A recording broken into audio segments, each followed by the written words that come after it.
right එහෙනම් question number 6 වල ඉඳලා අපි පටන් ගමු.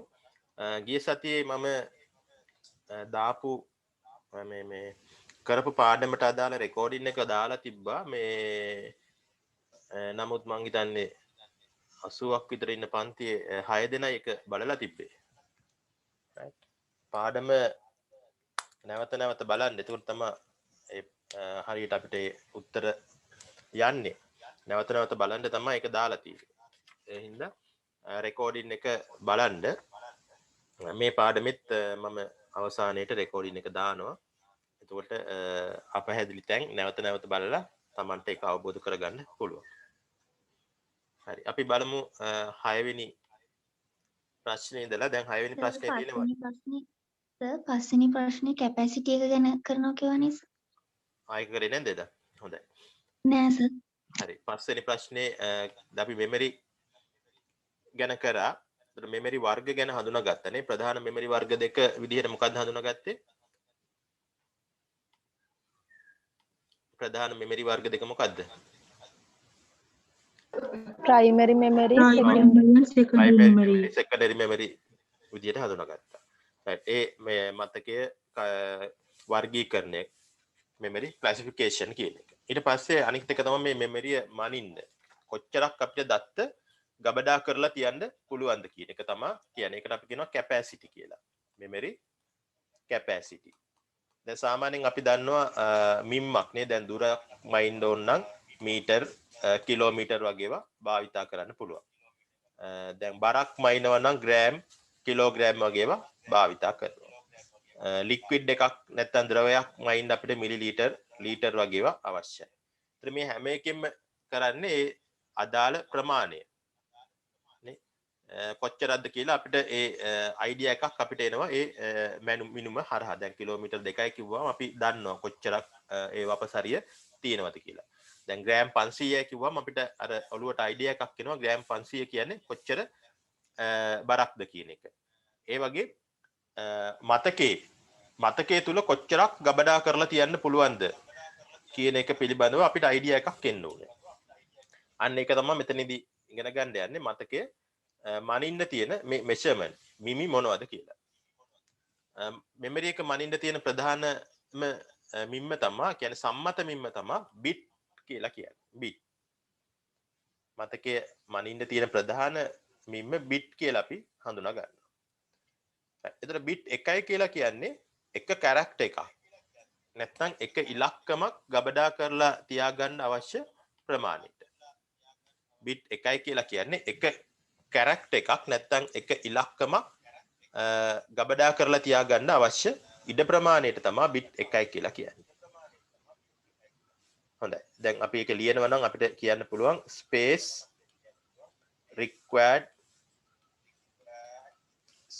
required to store one character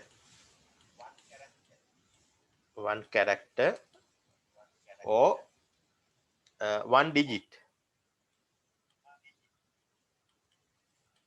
එක කැරක්ටර් එකක් නැත්නම් එක ඩිජිට් එකක් ගබඩා කරලා තියන්න අවශ්‍ය ප්‍රමාණය තමයි බිට් 1යි කියලා කියන්නේ.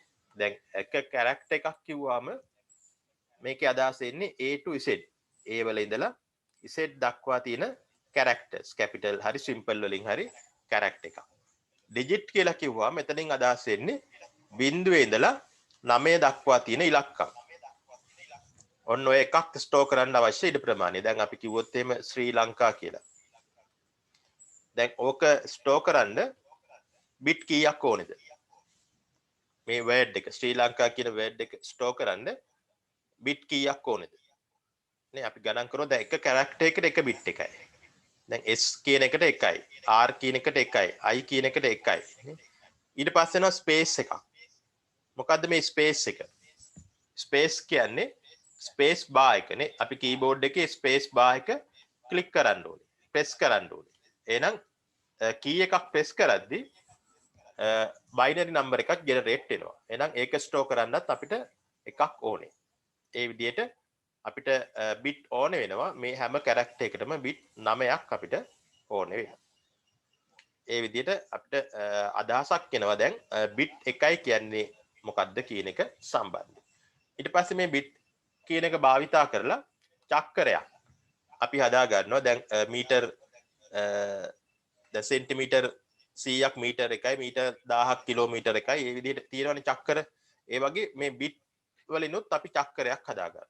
ඒක සිද්ධ වෙන්නේ මේ විදිහට bit 8ක් අපි කියනවා byte 1යි කියලා. bit 8කට byte 1යි කියලා කියනවා. ඊට පස්සේ මේ byte 1024ක් අපි කියනවා කිලෝබයිට් 1යි කියලා. KB කියන කෙටි නාමයෙන් හඳුන්වනවා කිලෝබයිට් කියලා. ඊට පස්සේ කිලෝබයිට් 1024ක් අපි කියනවා මොකක් කියලාද? මෙගාබයිට් MB කියලා හඳුන්වනවා. ඊට පස්සේ මෙගාබයිට් 1024ක් අපි කියනවා ගිගාබයිට් 1යි කියලා. මෙගාබයිට් 1024 GB ගිගාබයිට් 1යි. ඒ වගේ අපිට ගිගාබයිට් 1024 වර්තමානයේ භාවිතා කරනවා ටෙරාබයිට් 1යි. මෙන්න මේ විදිහට චක්‍රයක් අපිට ලැබෙනවා මේ බිට් අතර. මෙෂර්මන්ට් අතර චක්‍රයක් අපිට ලැබෙනවා. එතකොට මතකයේ මනින මිමි මෙෂර්මන්ට්ස් මොනවද කියලා ඇහුවොත් මොනවද කියන්න පුළුවන්? Bite, bit, megabyte, gigabyte, terabyte ඔය හැම එකක්ම මතකයේ මනින මිමි විදියට හඳුනා ගන්න පුළුවන්. මතකයේ මනින සම්මත මිම්ම මොකක්ද? සම්මත මිම්මකුත් තියෙනවනේ ස්ටෑන්ඩඩ් මෙෂර්මන්ට්. මතකයේ මනින සම්මත මිම්ම තමයි මෙතනදී අපි හඳුනා ගන්නවා මේ බිට් කියන එක. බිට්. බිට් තමයි මතකයේ මනින සම්මත මිම්ම විදියට අපි හඳුනාගන්නේ. හොඳයි. එතකොට ඔය විදියට මතකය මැනීම පිළිබඳව අපිට අදහසක් එනවා ඒ ප්‍රශ්නය හරහා. දැන් මෙතනින් අපිට එතකොට කියන්න පුළුවන් වෙන්න ඕනේ දැන් මිමි අතර පරිවර්තනය. දැන් අපි අහුවොත් එimhe උදාහරණයක් විදිහට මෙගාබයිට් 4096ක් ගිගාබයිට් නම් කීයද? මෙගාබයිට් 4096ක් ගිගාබයිට් නම් කීයද? එතකොට අපි මේ චක්‍රයෙන් එක හොයන්න පුළුවන් නේ. දැන් මෙගාබයිට් 1024ක් තමයි 1 GB එකක් වෙන්නේ. එතකොට 1024 4ක් නෙමෙයි තියෙන 4096යි. එහෙනම් 4096 MB කියන්නේ ගිගාබයිට් නම් කීයද? GB 4යි. මෙන්න මේ විදිහට අපිට පරිවර්තනය කරන්න පුළුවන් වෙන්න ඕනේ. නේ අපේ ප්‍රශ්න පත්‍රවල කෙටි ප්‍රශ්න පත්‍රවලවත් ලැබෙන්න පුළුවන්. ගිගාබයිට් වලින් දීලා මෙගාබයිට් කීයද කියලා අහනවා. නේ ඒ වගේ මෙගාබයිට් වලින් දීලා කිලෝබයිට් කීයද කියලා අහනවා. ඒ වගේ පරිවර්තනයක් කරගන්න පුළුවන් වෙන්න ඕනේ. හොඳයි. එතකොට මේ මතකයේ මැනීම සඳහා ඔය ටික ප්‍රමාණවත් මතක තියාගන්න. අපි යමු ඊළඟ ප්‍රශ්නෙට 6. What is the difference between primary memory and secondary memory? මේක අපි ඉස්සෙල්ලා ප්‍රශ්නේදී සාකච්ඡා කරා නේ what is memory කියන තැන. මොකක්ද වෙනස? පුළුවන් ද කෙනෙකුට කියන්න? primary memory එකේ secondary memory එකේ වෙනස? secondary memory තියෙන්නේ අපිට users ලට. පරිගණකයේ භාවිතා කරන අයගේ පහසුව නැත්නම් ඒගොල්ලන්ගේ දත්ත ස්ටෝර් කරන්න තමයි secondary memories තියෙන්නේ. secondary memories සඳහා උදාහරණ තමයි hard disk එක, pen drive, DVD ඔය වගේ දේවල්. ඊළඟට ප්‍රාථමික මතකයේ නැත්නම් primary memory තියෙන්නේ පරිගණකයේ භාවිතයට. පරිගණකයේ ඇතුළත සිද්ධ වෙන දේවල් ඒ බලා ගන්න තමයි ඒකේ ඒ දත්ත ස්ටෝර් කර ගන්න තමයි අපිට ප්‍රාථමික මතකය තියෙන්නේ. right. ඒතර primary memory එකත් කොටස් දෙකයි නේ. මතකද අපි එදා ස්ට්‍රක්චර් එක ඇඳා.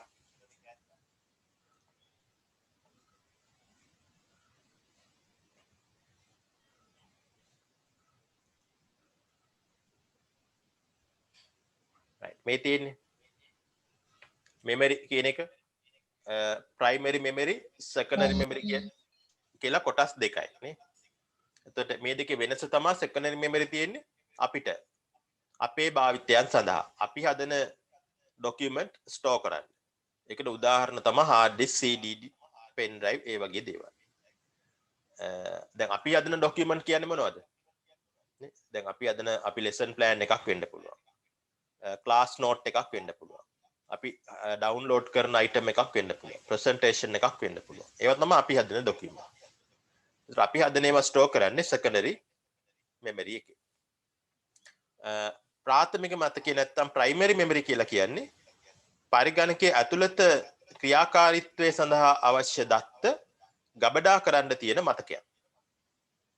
පරිගණකයේ ඇතුළත ක්‍රියාකාරීත්වය සඳහා අවශ්‍ය දත්ත ගබඩා කරන්න අවශ්‍ය මතකයන් තමයි primary memory කියලා කියන්නේ. එතකොට primary memory එකේ කොටස් දෙකක් තියෙනවා ROM සහ RAM කියලා.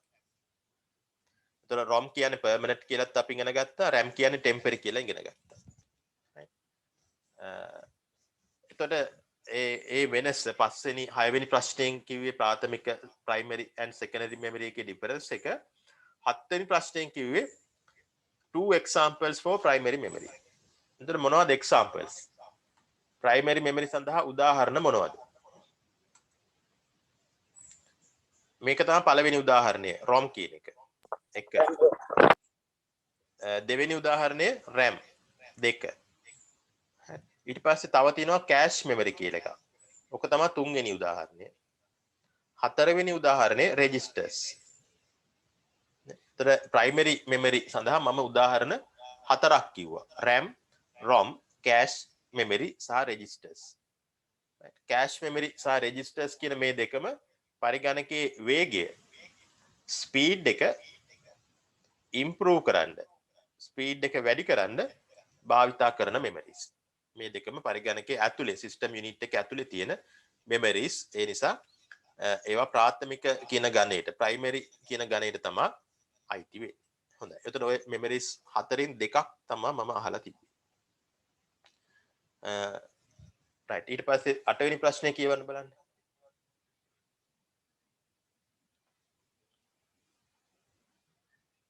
මොකක්ද 8 වෙනි ප්‍රශ්නෙන් අහන්නේ? Briefly explain about the following types of secondary memories. right. එතකොට අර අපි ඉස්සෙල්ලා හඳුනාගත්ත secondary memories ටික පිළිබඳව ටිකක් විස්තරාත්මකව ඉදිරිපත් කරන්න කියලා කියනවා. විස්තරාත්මකව ඉදිරිපත් කරන්න කියලා කියනවා මේ 8 වෙනි ප්‍රශ්නේ හරහා. හොඳයි. මම මේක ඉදිරිපත් කරන්නම් වගුවක් කරහා. මේ වගුවේ මම columns 4ක් ගන්නවා මේ ද්විතීක මතකයන් සඳහා. hard disk කියන්නේ පළවෙනි එක. ඊට පස්සේ DVD, pen drive, ඊට පස්සේ external hard disk. ඔය විදිහට වගුවක් මම හදන්න යන්නේ. ඒකේ පළවෙනි columns 4 තමයි මම දක්වලා තියෙන්නේ. ද්විතීක මතකයන් නැත්නම් secondary memory ටික. පළවෙනි column එක මම දානවා description කියලා. මේක දැන් පොත්වලට ගන්න ඕනේ නැහැ. මම recording එක දාපුවාම ඒක බලාගෙන තමන්ගේ පොතට මේක ගන්න. හොඳයි. description කියලා දානවා පළවෙනි column එක. right. ඒතර පළවෙනි විස්තරය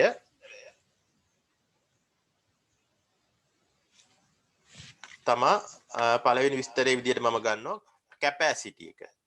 right. කොහොමද capacity එක මේ එක එක devices වල වෙනස් වෙන්නේ. capacity එක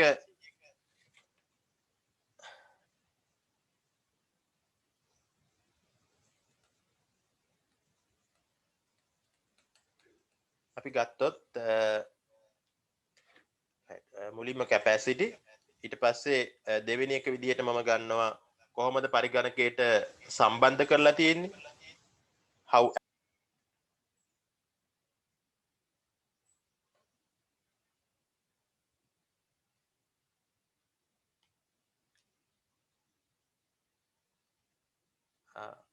ඔයගොල්ලන්ට පේනවද මගේ ස්ක්‍රීන් එක?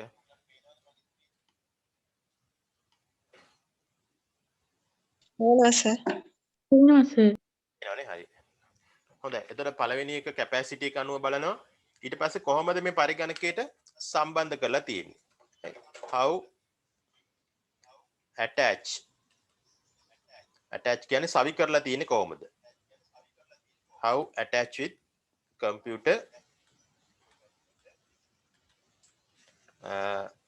ඊට පස්සේ usage එක. මොනවටද මේ memories භාවිතා කරන්න පුළුවන්? ඔන්න ඔය තුන යටතේ අපි බලමු කොහොමද මේක මේ වෙනස්කම් හඳුනා ගන්න. දැන් hard disk කියන එක ගත්තොත් එහෙම කොහොමද capacity එක? වර්තමානයේ වෙළඳ පොලේ තියෙන hard disk බැලුවොත් එහෙම අපිට 1 TB 1 terabyte නැත්නම් 2 terabyte ඔය වගේ amount එකකින් capacity එක අපිට හොයාගන්න පුළුවන්. නමුත් මීට වඩා අඩු ඒවාත් තියෙනවා. දැන් 500 GB. සාමාන්‍යයෙන් අපේ වැඩ කරගන්න මේ 500 GB එකත් ඇති. ඊට එහාට යනවා නම් තමයි ගොඩක් ලොකු වැඩ කරන අය තමයි මේ 1 TB 2 TB වලට යන්නේ. right? වර්තමාන වෙළඳ පොලේ මේ ඔක්කොම තියෙනවා. ඊට පස්සේ DVD එකක් ගත්තොත් එimhe මේකේ capacity අඩුයි. සාමාන්‍යයෙන් 4.7 GB ඉඳලා 9 GB දක්වා DVD අපිට හොයාගන්න පුළුවන්. pen drive ගත්තාම මේකේ සාමාන්‍යයෙන් මේක ටිකක් පරණ device එකක්. ඒතකොට ඉස්සර කාලේ pen drive එක තිබිලා තියෙනවා 8 GB වලින් තමයි ඔක පටන් ගත්තේ. sorry 8 megabytes 8 MB වලින් තමයි පටන් ගත්තේ. ඒක වෙනස් වෙවි ගිහිල්ලා 16 MB ඒ විදිහට ඔක මේ රටාවක් තියෙනවා. 32 MB ඊට පස්සේ 64 MB 500 ඊට පස්සේ 128 256 512 1024 MB කියන එක තමයි 1 GB කියලා එන්නේ. ඊට පස්සේ 1 GB වලින් පස්සේ 2 GB 4 GB නේ ඒ විදිහට 8 GB ගිහිල්ලා වර්තමානයේ වෙනකොට 64 GB දක්වාම මේ pen drives තියෙනවා. නේ ඒතර pen drive කියන එක 아무තු දෙයක් නෙමෙයි. ඔයගොල්ලෝ භාවිතා කරලා තියෙනවා හැමෝම දන්න උපකරණයක් තමයි මේ pen drive කියලා කියන්නේ. දැන් external hard disk කියන එක. ඒක hard disk එකම තමයි. ඒ නිසා hard disk වල capacity මේකෙත් තියෙනවා. 1 TB 2 TB ඒ විදිහට හොයාගන්න පුළුවන්. මේකේ එකම වෙනස තමයි external hard disk එක එළියෙන් සවි කරන්නේ. නේ අපිට පේන්න තියෙනවා අතේ එහාට මෙහාට ගෙනියන්න පුළුවන්. නමුත් සාමාන්‍ය hard disk එක තියෙන්නේ මේ පරිගණකයේ system unit එක ඇතුලේ. පරිගණකයට සවි කරලා තියෙන්නේ. දැන් දෙවෙනි ලක්ෂණය තියෙනවා කොහොමද සවි කරලා තියෙන්නේ? How attach with computer. මේ කම්පියුටරේ ඇතුලේ තියෙනවා hard drive කියලා එකක්. මෙන්න මේ hard drive එකට තමයි hard disk එක සම්බන්ධ කරලා තියෙන්නේ. DVD එක සම්බන්ධ කරලා තියෙන්නේ DVD drive කියන එකට. DVD drive. දැන් DVD drive එක නම් අපිට එළියට පේනවා. නේ? අර බොත්තම ඔබපුවාම tray එකක් එළියට එනවා. ඒතර ඒ tray එකටනේ අපි CD එක නැත්නම් DVD එක දාන්නේ. අන්නේ tray එකත් එක්ක එන උපකරණයට තමයි කියන්නේ DVD drive කියලා. pen එක අපි සම්බන්ධ කරන්නේ USB port එකට. Universal Serial Bus. නේ මතක ඇති USB ports ගැන මම කතා කරා පන්තියක් තිබ්බා. ඒකෙදි සාකච්ඡා කරා පරිගණකයේ සතුව තියෙන ports වර්ග. එකක් තමයි මේ USB port කියන්නේ. ඒතර pen drive කියන එක USB port එක හරහා තමයි පරිගණකයට සම්බන්ධ කරන්නේ. ඒතර external hard disk එකත් USB port එක හරහා තමයි පරිගණකයට සම්බන්ධ වෙන්නේ. හොඳයි. ඊට පස්සේ බලන්න usage එක මොනවටද භාවිතා කරන්නේ. සාමාන්‍යයෙන් hard disk එක භාවිතා කරන්නේ long time data store කරන්න නේ. දීර්ඝ කාලීනව ගොඩක් කල් පවතින්න ඕන දත්ත. long term data store කරන්න hard disk එක භාවිතා කරනවා. දැන් external hard disk එකත් ඒ අරමුණ සඳහාම තමයි තියෙන්නේ. long term data store කරන්න තමයි භාවිතා කරන්නේ. ඊට පස්සේ අනිත් එක තමයි high capacity. high capacity data. කියන්නේ ඉහළ ධාරිතාවයක් තියෙන දත්ත. external hard disk එකත් ඒ වගේ high capacity data store කරන්න තමා භාවිතා කරන්නේ. දැන් මොනවද උදාහරණ? long time තියාගන්නත් ඕනේ. ඒකේ ධාරිතාවයත් ගොඩක් වැඩි. මොන වගේ දේවල්ද? දැන් software මෘදුකාංග දැන් ඔයගොල්ලෝ office කියලා දන්නවා මේ Photoshop edit ඒ වගේ ඔක්කොම මේ අපි install කරගන්නේ hard disk එකේ. මොකද ඒ වගේ ධාරිතාවයේ ගොඩක් වැඩි. ඒ නිසා hard disk එක තමයි වඩාත් සුදුසු වෙන්නේ software install කරගන්න නැත්නම් store කරගන්න. ඒ වගේ computer games ඊළඟට movies මේවා අපිට පුළුවන් දීර්ඝ කාලීනව තමන්ගේ පරිගණකයේ තියෙන hard disk එකේ store කරගන්න පුළුවන්.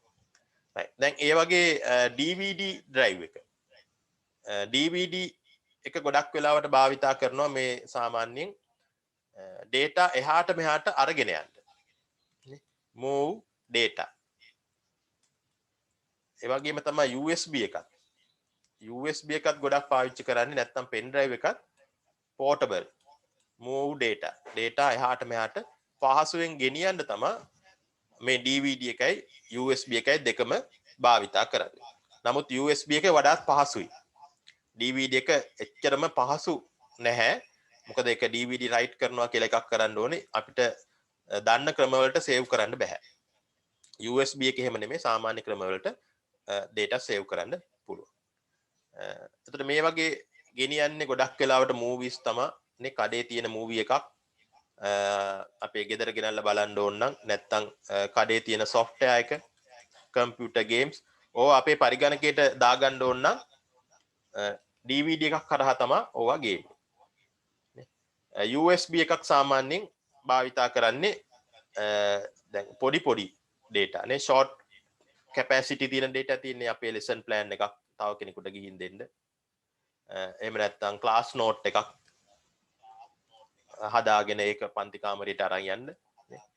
ওই වගේ වලත් භාවිතා කරනවා සාමාන්‍ය movies software අරන් යන්නත් USB පාවිච්චි කරන්න පුළුවන්. හොඳයි. එතකොට ඔය ටික තමයි අපිට ද්විතීක මතකයන් සම්බන්ධයෙන් නැත්නම් secondary memory සම්බන්ධයෙන් දැනගෙන සිටිය යුතු කරුණු වෙන්නේ. 8 වෙනි ප්‍රශ්නෙට ඔය ටික ඇති ප්‍රමාණවත්. ඊළඟට බලමු මේ 9 සහ 10 කියන ප්‍රශ්න දෙක. ඒ දෙක තමයි ගොඩක් අය වරද්දලා තිබ්බේ විශේෂයෙන් 10 වෙනි ප්‍රශ්නේ.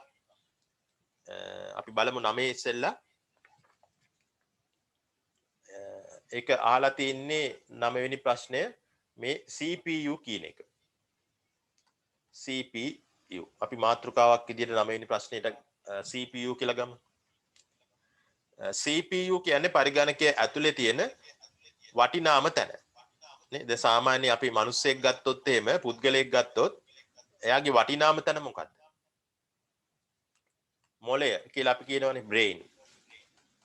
මෙන්න මේ මොළය හා සමාන තැන තමයි CPU කියලා කියන්නේ පරිගණකය තුල තිබෙන වටිනාම තැන. දැන් අපි මොනවා හරි වැඩක් පරිගණකයට පවරපුවාම මොකක් හරි ටාස්ක් එකක් පරිගණකයට පවරපුවාම මේ ටාස්ක් එක කරන්න සම්පූර්ණ වගකීම ගන්නෙ මෙන්න මේ පරිගණකය තුල තියෙන CPU කියන කොටස. CPU එක තමයි ඒක කරන්නේ නේ. දැන් සාමාන්‍ය පුද්ගලයෙකුට වැඩක් පවරපුවාම ඒ වැඩේ සම්බන්ධ වගකීම දරන්නේ කවුද? මොළය. ඒ වගේ තමයි පරිගණකයට වැඩක් දුන්නාම ඒ වැඩේ කරන්නේ CPU එක.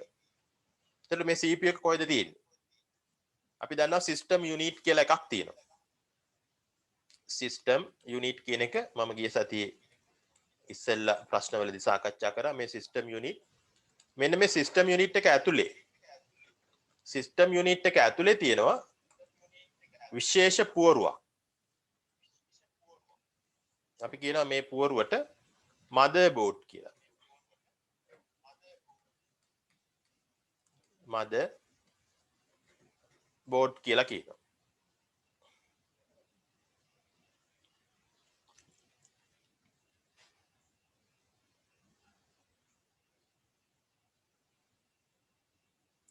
ඔයගොල්ලන්ට ඇහෙනවද මං කියන එක? හරි. motherboard කියන පුවරුව තියෙනවා. motherboard කියලා පුවරුවක් තියෙනවා.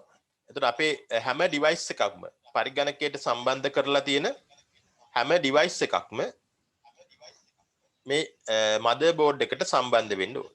නේ දැන් අපි ඉස්සෙල්ලා ඉගෙන ගත්ත ROM එක. ROM chip එක මේ motherboard එකේ තියෙනවා. ඊට පස්සේ RAM තියෙන්නේ cards විදියට. මෙන්න මේ cards සවි කරන්න ඕන area එක RAM එකේ තියෙනවා. ඊට පස්සේ ඊට අමතරව battery එකක්, capacitors ඔය වගේ ගොඩක් දේවල් මේ motherboard එක ඇතුලේ තියෙනවා. එතකොට මේ motherboard එකේ තියෙන ප්‍රධානම chip එක තමයි CPU කියලා කියන්නේ. CPU.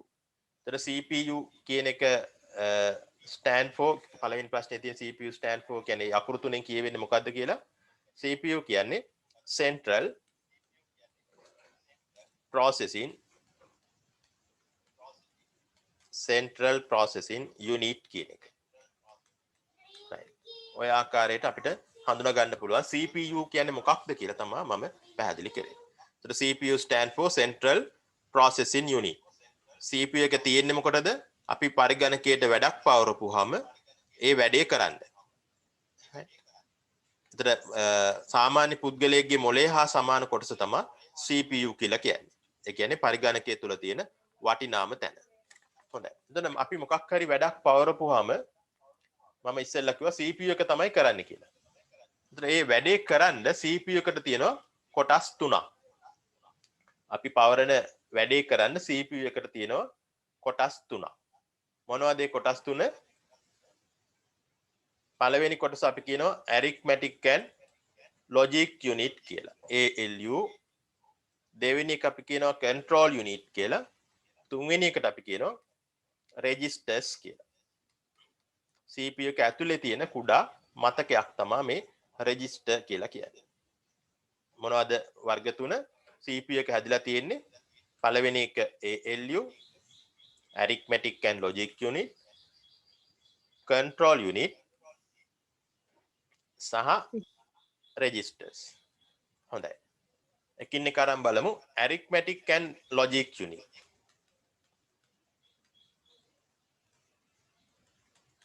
arithmetic and logic. ඒ කියන්නේ අපි පවරන වැඩේ පරිගණකයට පවරන වැඩේ හා සම්බන්ධ සියලුම ගණිතමය කටයුතු සිද්ධ වෙන්නේ arithmetic කියන කොටසෙන්. දැන් ගණිතමය කටයුතු කියන්නේ මොනවද? ගණිතමය කටයුතු තමයි plus, minus, multiplication, division, mod කියන දේවල්. mod කියන්නේ යම්කිසි සංඛ්‍යා දෙකක් බෙදපුවාම ඉතිරි සංඛ්‍යාව ලබා දෙන මේ ඔපරේටර් එක තමයි mod කියලා කියන්නේ. එතකොට arithmetic කිව්වම එතනදි සිද්ධ වෙන්නේ ඔන්න ඔය කාර්යයන් ටික. එකතු කිරීම, අඩු කිරීම, වැඩි කිරීම, බෙදීම සහ mod. logic කිව්වම එතනින් සිද්ධ වෙන්නේ greater than, less than, greater than or equal, less than or equal, and not or ඔන්න ඔය කියන ඔපරේටර්ස් ටික තමයි logic කියලා කියන්නේ. එතකොට අපි පවරන වැඩේ හා සම්බන්ධ සියලුම arithmetic ටිකයි logic ටිකයි සිද්ධ කරන්නේ කවුද? මෙන්න මේ ALU එකේ. ඊළඟට control unit. control unit එකෙන් කරන්නේ control signal හදන එක. නේ? අපි දන්නවා දැන් පරිගණකය කියන එකට සම්බන්ධ වෙනවා අනිත් උපකරණ. නේ keyboard එක, mouse එක, printer එක, monitor ඔයවා සම්බන්ධ වෙනවා. එතකොට අපි මොකක් හරි වැඩක් පවරපුවාම keyboard එකෙන් දත්ත දෙනවා පරිගණකයට. පරිගණකයෙන් output එක monitor එකට යනවා. එතකොට මේ එක එක devices අතර signal හැදෙන්න ඕනේ. විශේෂයෙන් මේ CPU එකයි keyboard එකයි අතර, CPU එකයි monitor එකයි අතර, CPU එකයි අපි සම්බන්ධ කරන pen drive එකයි අතර, ඒ වගේ විවිධ devices අතර signal හදන එක තමයි control unit එකෙන් කරන්නේ. ඒතර control unit කියන එක අපිට හඳුනා ගන්න පුළුවන් produce control signals control signals between devices and CPU එකයි devices උයි අතර control signals හැදීම තමයි control unit එකේ කාර්යභාරය වෙන්නේ. මේ ඊට පස්සේ මේ කුඩා මතකයක් ගැන මම කිව්වා registers කියලා. මේක ගැන එච්චර විස්තර අවශ්‍ය නැහැ. පරිගණකේ ස්පීඩ් එක වැඩි කරන්න improve කරන්න තමයි registers නැත්නම් කුඩා මතකයක් මේ control unit එක ඇතුළට තියෙන්නේ. හොඳයි. ඔය විදිහට CPU එකේ කොටස් තුන තමයි ඔය මම ඔයගලන්ට විස්තර කරේ. ඊට පස්සේ මේකේ අවසාන කොටස තියෙනවා මේ දීලා තියෙන උපකරණ පරිගණකයකට සම්බන්ධ වෙලා තියෙන ආකාරය රූප සටහනකින් ඉදිරිපත් කරන්න කියලා. නෑ රූප සටහන ගොඩාක් අයගේ වැරදි.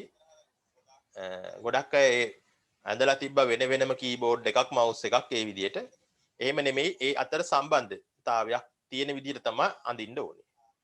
මම ඒක ඇඳලා පෙන්නන්නම්. රූපේ මුලින්ම මම අඳින්නේ මේ සිස්ටම් යුනිට් කියන එක. මේක සිස්ටම් යුනිට්. ඒතර සිස්ටම් යුනිට් එකේ තියෙන ප්‍රධාන උපකරණ තමයි අපේ වැඩවලට සම්බන්ධ වෙන ප්‍රධාන මතකය. ඒ කියන්නේ RAM කියන එක. ඊළඟට තියෙනවා CPU එකේ මේ සිස්ටම් යුනිට් එකේ CPU කියන එක. CPU එකේ තියෙනවා ALU කියන උපකරණය සහ control unit තියෙනවා.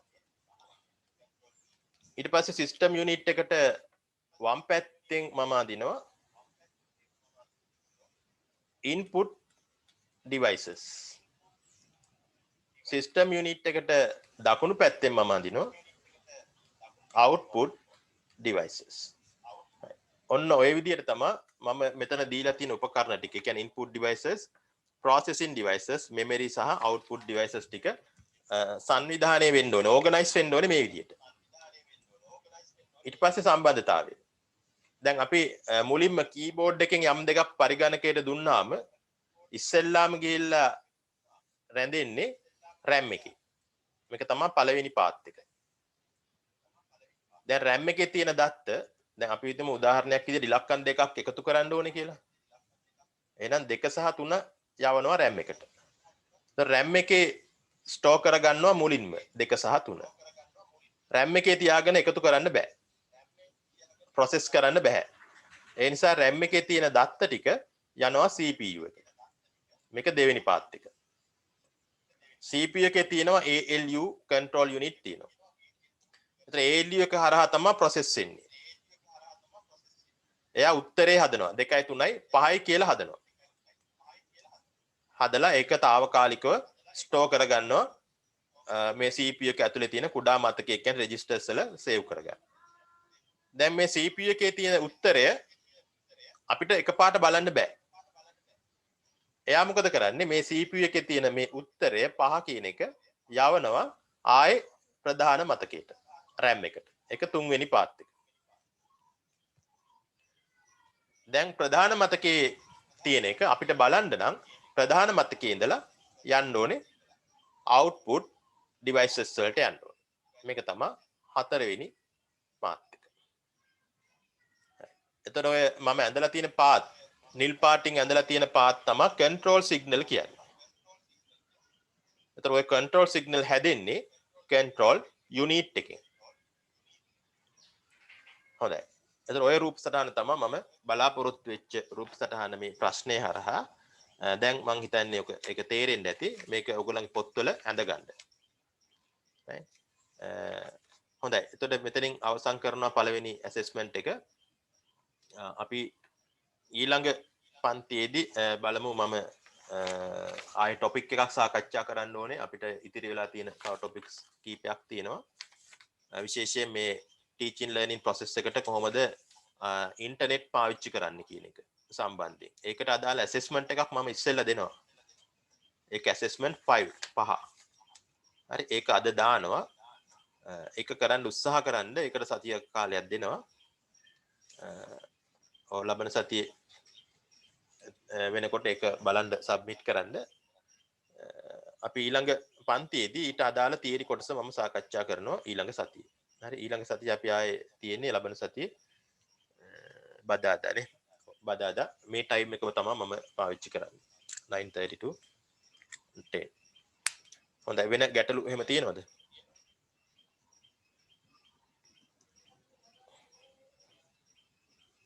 හොඳයි තවත් අපිට කාලේ ඉවරයි දැන් මෙතනින්. එහෙනම් වෙන ගැටලු තියෙනවා නම් මට WhatsApp එකෙන් යොමු කරන්න. හොඳයි එහෙනම් thank you very much for the participation. Thank you, sir. Thank you, sir. Thank you, sir. Thank you, sir.